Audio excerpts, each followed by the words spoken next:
Our next speaker join us.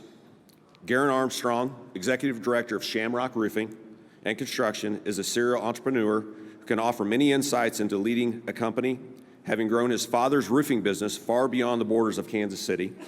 He is also a survivor of a potential deadly case of heart failure, and his stories of overcoming this adversity, among many others, are sure to inspire you. Please join me in welcoming Garen to the stage. I want to thank you all for being here today and being able to share my story. I think I got this right. Okay, so Shamrock started in 1977 by my father. It was a side business, roofing with my uncles. I mean, they didn't even have architectural shingles back then. It was 3-tab. So it's changed a long way. And, you know, it wasn't just roofing, it was electrical, all this stuff that I learned. It was hard work, more reason I went to college. But what happened was in 2016, my father came down with cancer, and prodigal son, I came back home to help my father. It was pretty much wound down at that point because he was sick, to the point where after he passed, you know, my mother was like, "Garen, what do you want to do with this?" And I said, "I want to take it to the moon." And so taking it to the moon then to where I'm at now, I had no idea. But Shamrock was formed out of adversity. And so when I took it over, I came in, I implemented new technologies, modernized the business. You know, at that time, roofing has kind of been behind the times. Maybe then it was 2 decades. Now it's only 1 decade. You know, more modernization, more technology, more drones, more adapting as a community for this technology. And so I came in and implemented new systems, built a bigger team, implemented it, and marketing of that. I'm gonna pass that. So the early years was very modest. You know, started at this is the farm, couple trucks. You know, 5 of us. We're running at 3 to 5 million, just kind of around there. I still hadn't built the right team yet. I didn't have. The test wasn't there for the team. The team, you know, we've always been involved in, you know, Roofs for Heroes, Cars for Heroes. We give 300 cars away, a roof away every quarter. You can see right here these people standing there. Those guys are no longer, and gals are no longer with me. I was working a large loss fire claim, and I was breathing in and doing a takeoff, and in there I was breathing all this char, and it gave me a sinus infection.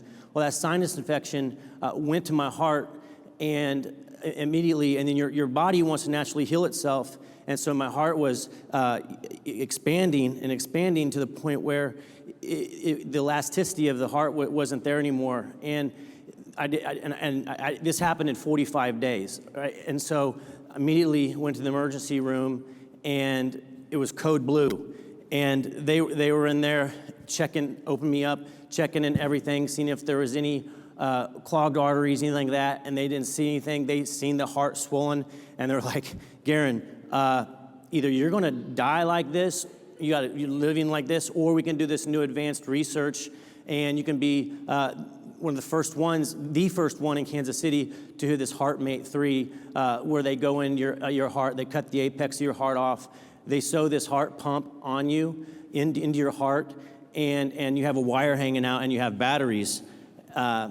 And so most of those other guys gals you see me, a lot of them left me for dead. And in an organization absent a leader, you know, you're going to lose a lot of people. Some stepped up, but all were impacted.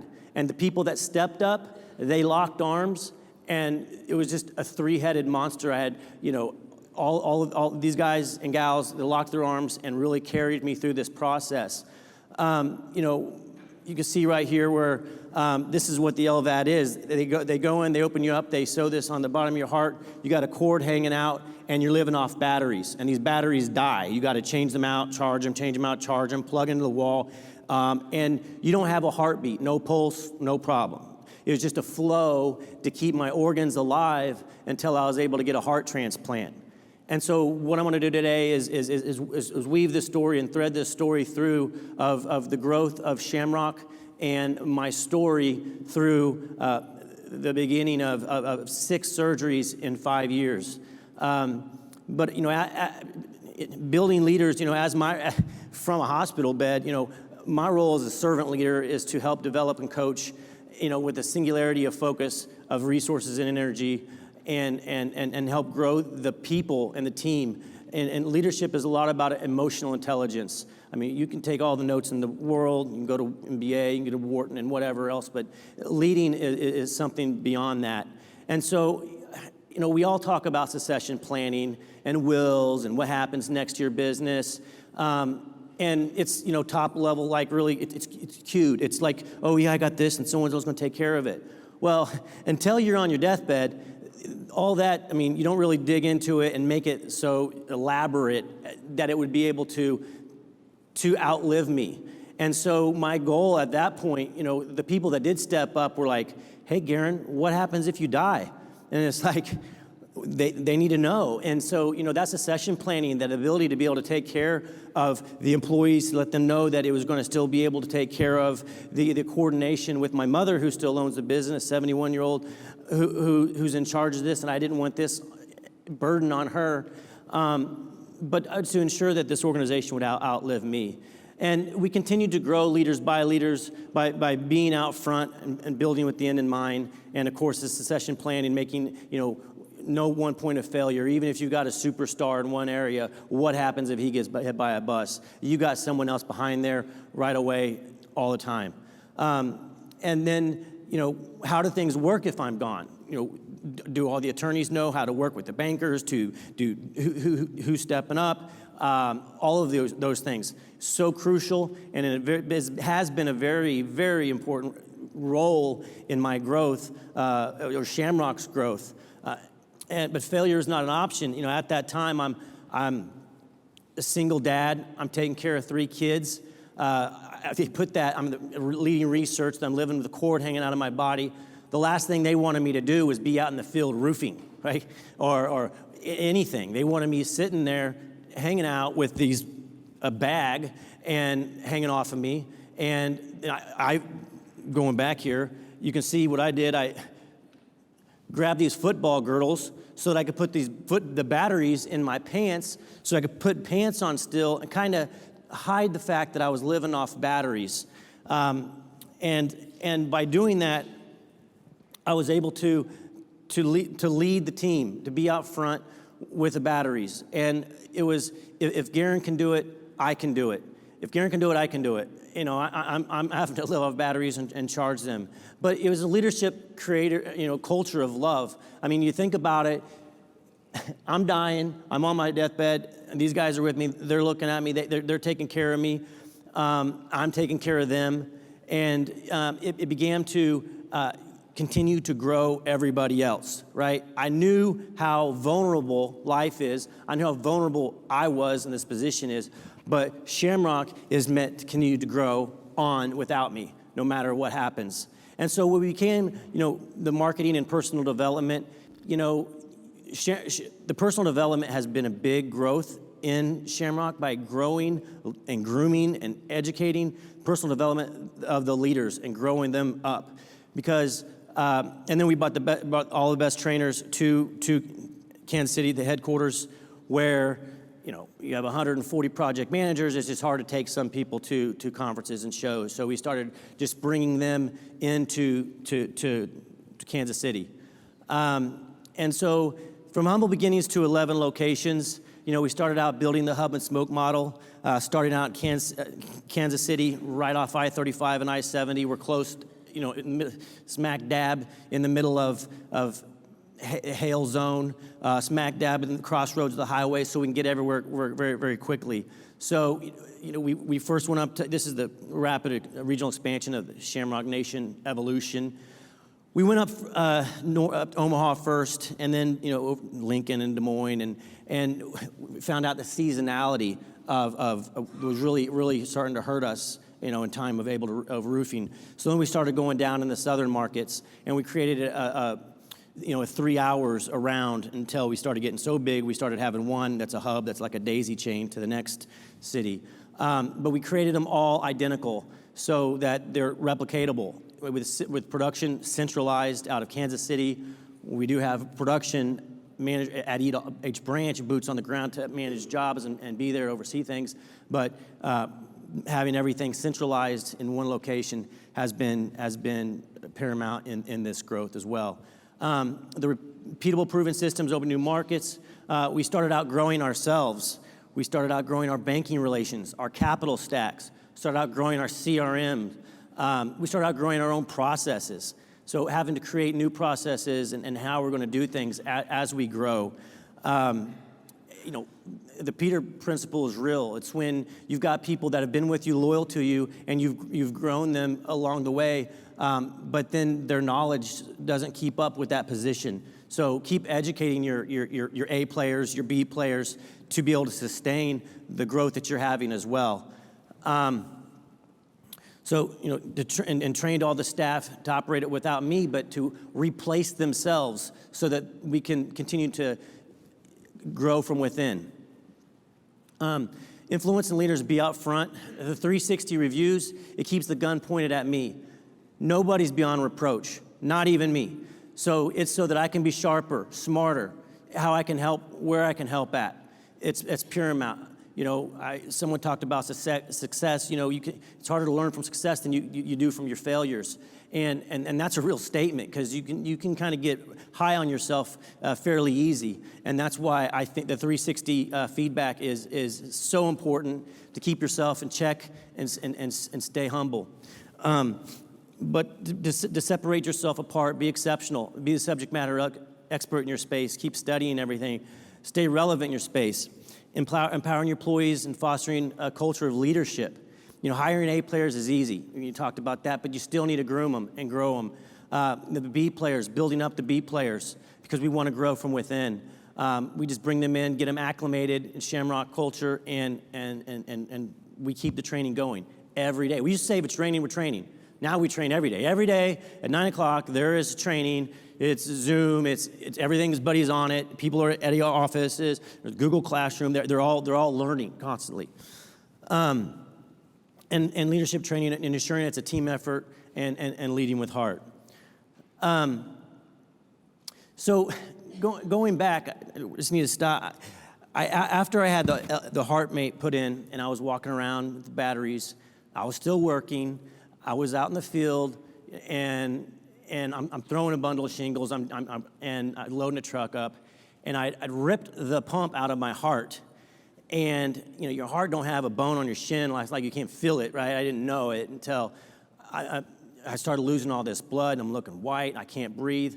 What happened was the pleural sac, the pump ripped out of my pleural sac, and filled. I lost 3 liters of blood in my pleural sac that pushed my lung up, and I couldn't breathe. And your body only has 7 liters of blood, so I had lost almost half my blood. Went to the hospital, and they're like, oh my God. And immediately it's surgery again, because I'm this research guy, the first guy with the HeartMate 3. They're watching me, tracking me. They want to, the medical profession is. And here I am, I done ripped it out of my heart. So I went back in, and the same surgeon was able to save my life a second time, cut me back open, sew that pump on, back in my heart after it was shredded. And he was able to save my life again. That time I got an infection. And so it was pretty gnarly. I'm living with this infection, and IV antibiotics, pus, blood, nasty stuff coming bubbling up out of my heart. Got infected to the metal of the pump, infected all the metals of the wires that sew you back together, to where they went in, they tried to do the surgeries to cut all this infection out, but it didn't help. I kept working. I put patches over it, bleed through it. I'd put a sweater over it, bleed through it. And to the point where the infection was just taking over my body, and I ended up in ICU on my deathbed from the infection in 3 years. So I was on that heart pump for 3 years, waiting for a heart. I'm O positive, and O's can only give to O's. But O's can give to anybody. But O's can only accept O's. So I had to wait for 3 years for this. And this is during COVID, mind you. So I'm in ICU, no visitors, and it's brutal. And there's a lot of people that didn't make it out of ICU, the heart floor, anywhere. And when I was in there for 2 weeks before they came in. They said, Garen, we found a match for you. And right then, I just started praying for that donor's family. I didn't know who they were, but I know they just lost a loved one. And I'm getting prepped, getting ready to go in to have a heart taken out of me and a brand new heart put in me. And I didn't know what to expect, but I was in prayer, and I just had this warm fog, this warm feeling over me that I knew that everything was going to be okay. If I woke up, then it was going to be great. If I didn't wake up, I knew it was going to be okay. It's emotional. And so I woke up. And when I woke up, I heard these drums in my ears, and I didn't know what it was. But it was my heartbeat. I'd gone without a heartbeat for 3 years, and I didn't know that you lost sensitivity to that because the pump was just a flow. There was no pump, no heartbeat. It was so just to keep the blood moving to your organs. So when I woke up and that heartbeat was bounding, it was just a glorious sound, and I knew I made it. And so, but I still had all this infection in me. I had all this around me, but it was miraculous. Another God thing is my white blood cells started coming down so fast that after 3 days, they actually got me out of ICU and just put me on the heart floor, to where most people don't get out in a week, but I was able to go home in a week. Now, I probably shouldn't have gone home, but it was in the middle of COVID, and there was so much death, destruction, and everything going on, mayhem. And those doctors and nurses, they needed some hope and some inspiration. I've been in there for so long. I've been there for 3 years in and out. So I had a relationship with them. And so for them, when I was able to get wheeled out of there, now mind you, I probably went home and laid in bed for a month, but it was good for them as well. When you get a new heart, your body rejects foreign objects in your body. So I have to take all 50 pills a day to make sure that I don't reject. Constant maintenance, and your body getting used to these pills. You know, how's your kidneys and your liver's going to fill with these pills? And so, getting adjusted to those new norms. And in fact, as soon as I get off the stage here, I got to go catch a plane to get back to the hospital tomorrow morning at 6 a.m. because I got to go do a biopsy down my jugular to test to see if I'm in rejection again or not, because it was my 3rd year of my heart transplant. So getting adjusted to the new norm, and the doctor said, you got a Ferrari heart, Garen, but it don't like stress. And I'm like, now what? I've waited for the 3 years. I got the heart transplant.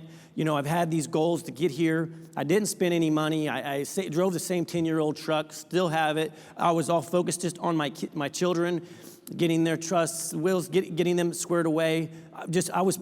My succession planning was so deep, I had bought my burial plot. So, less stress. I'm like, I run a roofing company. How's that going to work? And so, I made a mistake. Then I went and bought the big lake house, and I bought the 2 boats. And I realized I was sitting out there, and it was great. And I realized, but I was miserable. This wasn't for me, right? I'm meant for purpose. And giving back. So I still got the boat and lakes and all that, the lake house, but I don't make it down there. And during that time also, it was, do I sell my business then or what? But the main thing was taking care of the team, the family that had taken care of me and locked arms, to be able to have this magnificent growth while I'm in and out of the hospital. 6 surgeries in 5 years. And so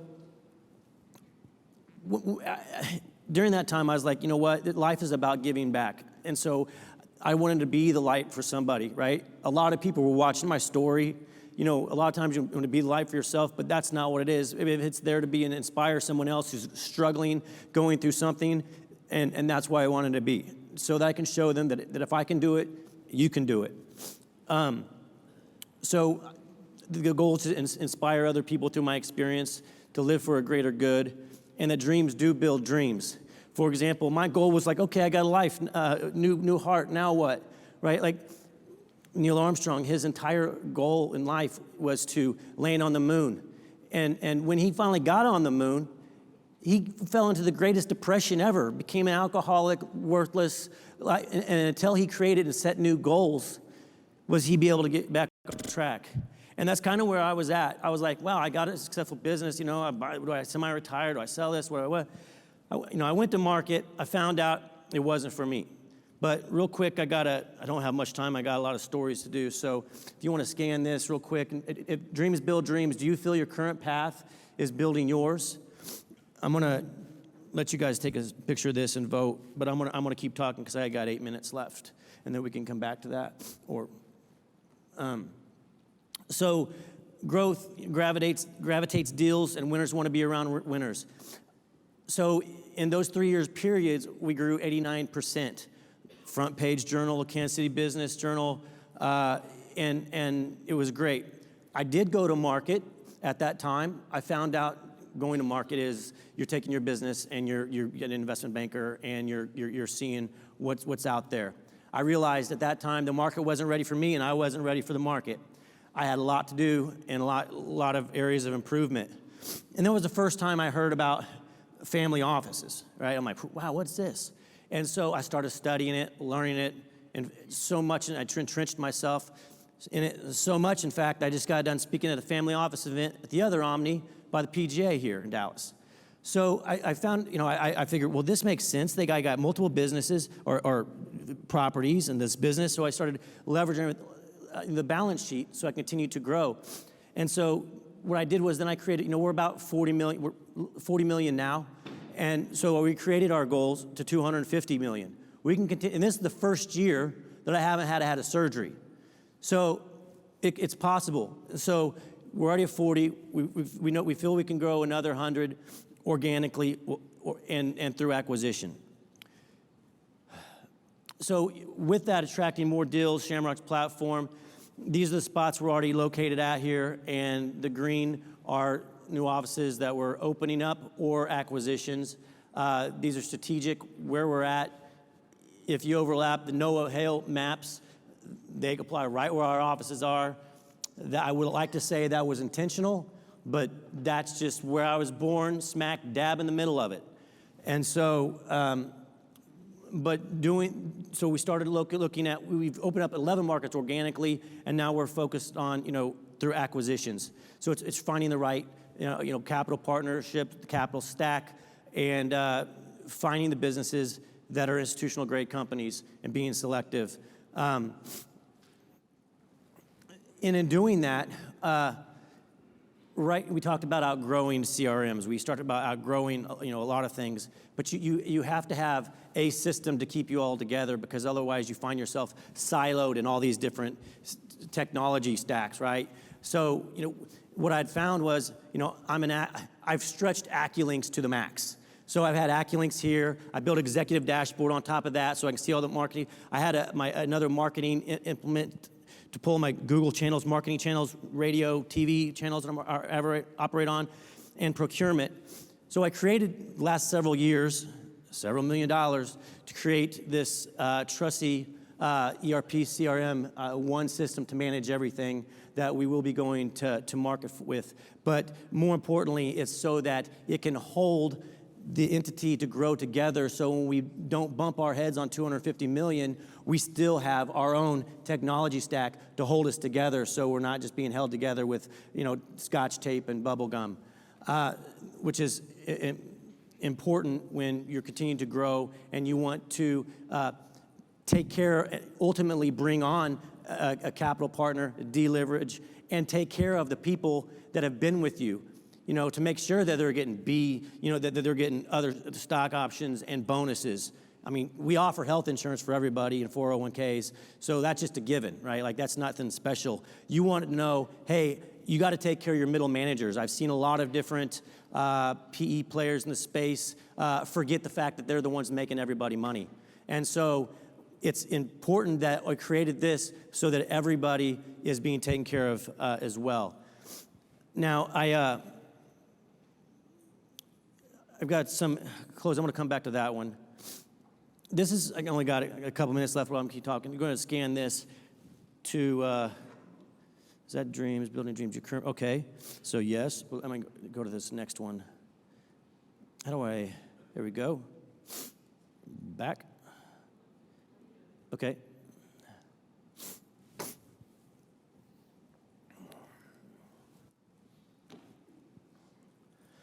So what is initially the most inspiring aspect of my story? A lot of times I like to know. This is, I shared my story with Jill and Kim, and it was kind of like the other guy's topic was like, what do you think the topic of the speech should be about? And it was kind of funny. So there's so much embedded and threaded in this story. So I'd like to know so that I can share and hone in on my presentations to be more impactful when I share in the future. If I push it. Okay, yeah, it's pretty crazy. It's pretty crazy. But I want to go back and just, can I go back?